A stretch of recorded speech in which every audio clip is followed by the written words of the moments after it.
यवतमाळ जिल्ह्यात smart meter बसवल्यानंतर वीज बिल दुप्पट तिप्पट येत असल्याच्या तक्रारींनी नागरिकांमध्ये संतापाची लाट उसळली आहे।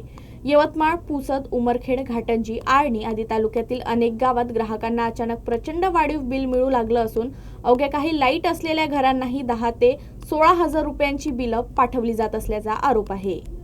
स्मार्ट मीटर हा आमच्यासाठी स्मार्ट आहे।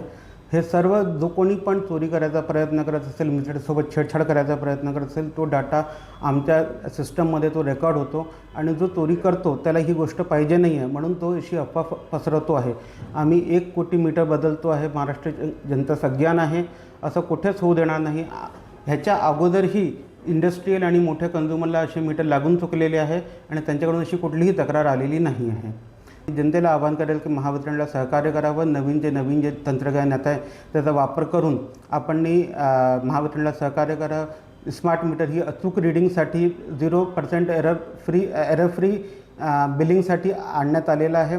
जसं पेपरलेस झालेलं आहे तसं ह्युमन इंटरफेरन्स पण सर्वात कमी राहणार आहे। ह्याच्यात पेपरलेसमध्ये आता मी तुम्हाला सांगतो आहे की आपला नंबरही अपडेट करून घ्या, मोबाईल नंबरही ग्राहक क्रमांकासोबत अपडेट करून घ्या, जेणेकरून आपल्याला बिलं आपल्या SMS वरतीच येईल आणि आपण पेपरलेस सिस्टममध्ये गेले तर आपल्याला 120 रुपये वार्षिक त्याची बचत पण होणार आहे बिलापोटी।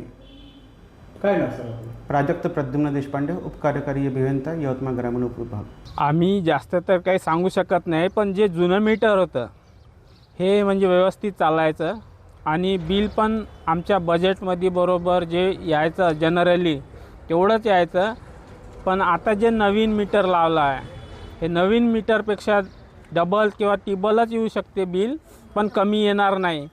आणि आम्ही आत्तापर्यंत जे वापरलं ते तुम्ही वापरा, अगर नका वापरू बिल ते तेवढंच येणार, जास्तीचं जास्तच। हे आम्ही भरू शकत नाही गरीब असल्याच्यानं आणि आमची आर्थिक स्थितीसुद्धा तशी नसते ना बिल भरायचं।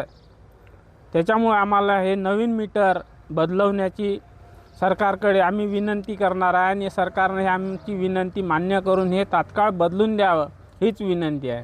काय ना तुमचं? दशरथ रामाजी आसेकर।